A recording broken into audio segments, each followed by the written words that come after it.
앞에서 작업했던 그 철근 콘크리트 기호 다음에 잡석 기호를 한번 해볼 건데요. 잡석 기호는 유래를 좀 설명을 좀 드릴게요.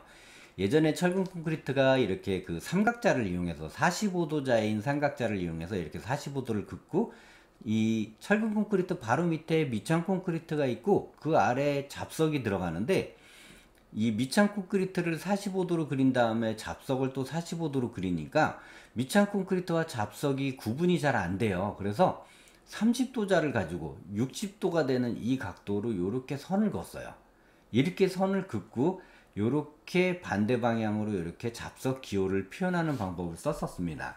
그게 이제 손으로 그린 제도가 우리 지금 현재에 와서 그 제도로, 캐드로 그리는 제도로 바뀌어 있기 때문에 그 기본적인 원리는 크게 다르지가 않아요. 그래서 그걸 토대로 작업을 그린다라고 생각하시면 되는데, 자 보겠습니다. 잡석 기호를 표현할 때 일단 요렇게 잡석의 두께가 이제 확정이 됐다라고 했을 때, 여기 보시면 아까 극좌표 추적하기 부분에서 45도로 체크되어 있는 걸 그 바로 아래 보시면 30도, 60도가 보이시죠?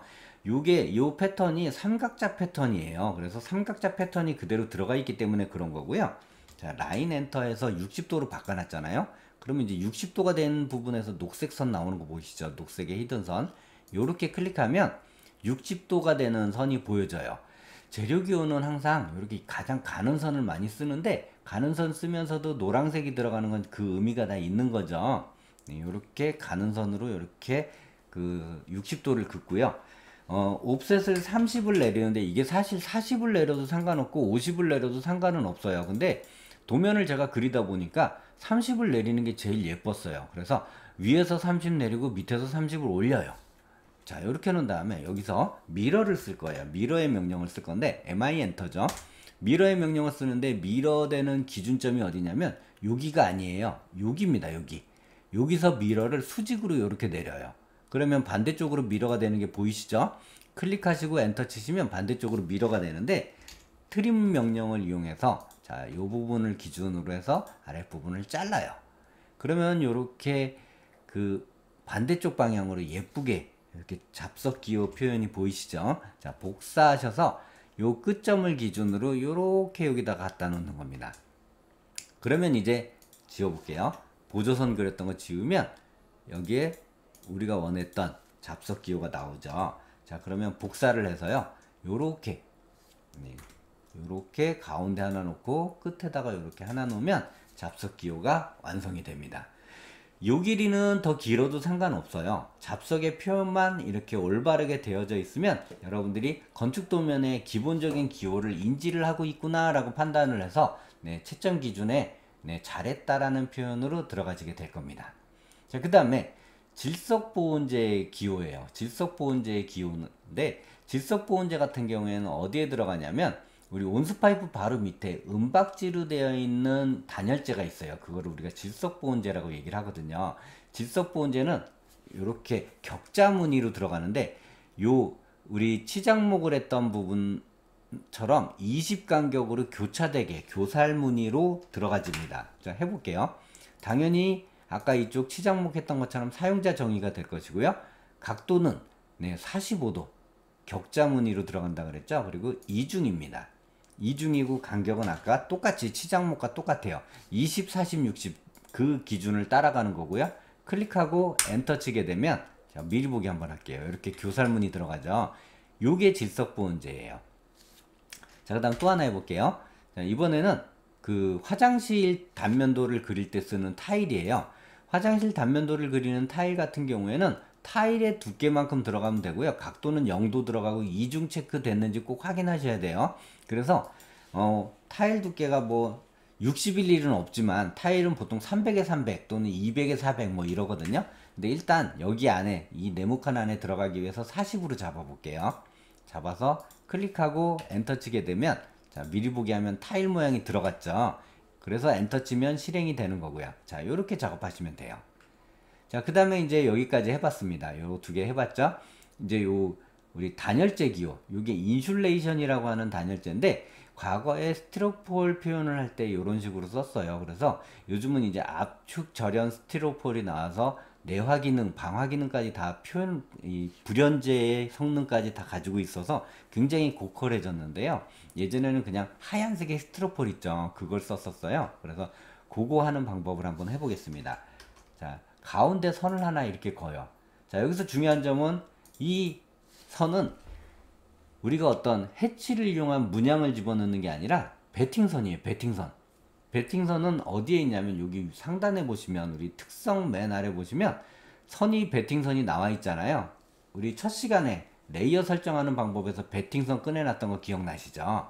네, 그대로 베팅선을 넣으면 되고, 만약에 이 베팅선이 이 선보다 더 크거나 작게 됐다라고 했을 땐 마우스 오른쪽에 눌러서 여기 보시면 특성 보이시죠? 특성을 누르게 되면 이 특성에 보면 선 종류 축척이 있어요. 이 선 종류 축척을 뭐 1.5로 바꿨다라고 하면 이렇게 커지는 거고요. 또 요거를 오히려 0.6으로 놓으면 더 작아지겠죠. 그래서 선에 맞는 축척으로 선택해서 사용하시면 단열재 크기가 이렇게 꽉 차게 들어가질 겁니다. 자, 그 다음에 이제 인면으로 들어가는 벽돌 표시, 인면도에 사용하는 벽돌 표시를 해볼 건데요. 이건 역시 해치예요. 해치고요. 사용자 정의가 아니라 미리 정의로 합니다.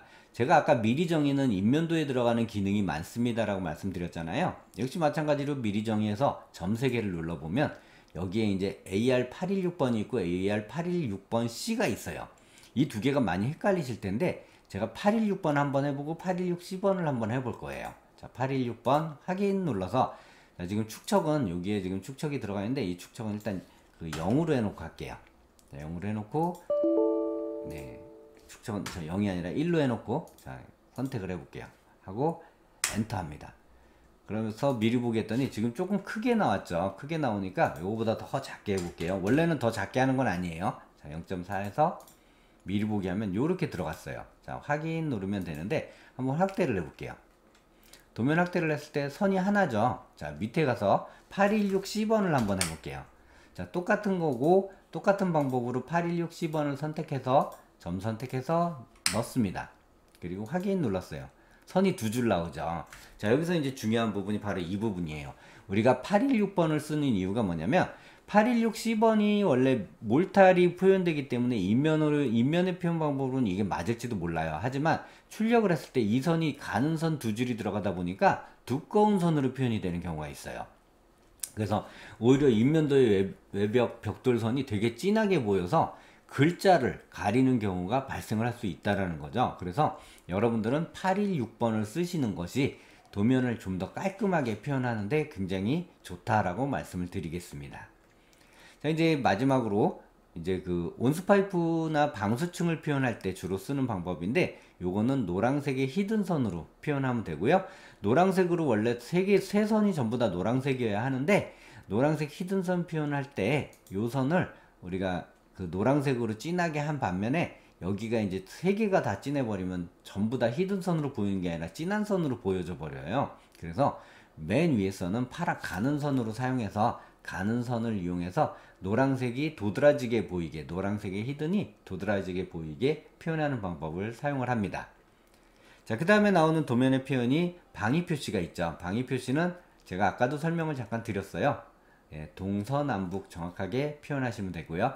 물매 기준도 지난 시간에 설명을 드렸는데 10에 3.5물매, 위에가 10일 경우에는 세로선이 3.5일 경우에 사선 지르는 부분이 10에 3.5물매고요. 10에 4물매는 가로선이 10이고 세로선이 3일일 경우에 이렇게 대각선으로 이어지는 부분이 4일 경우에 10에 3물매다 라고 얘기를 합니다. 자, 이상으로 건축 도면에서 사용하는 기호에 대해서 알아봤는데요. 이런 기호의 방법들이 여러분들이 이제 건축 도면을 얼마만큼 인지를 하고 있는지에 대한 개념을 내포하고 있기 때문에 그 기준을 명확하게 아시고 또 왜 이 도면에 이런 식의 축척이 사용됐고 왜 이 각도로 바꿔서 쓰는 건지에 대해서는 예전에 손으로 그렸던 제도의 시절을 떠올리시면서 그런 방법이 이렇게 적용이 됐구나 라고 생각하시면 될 것 같아요.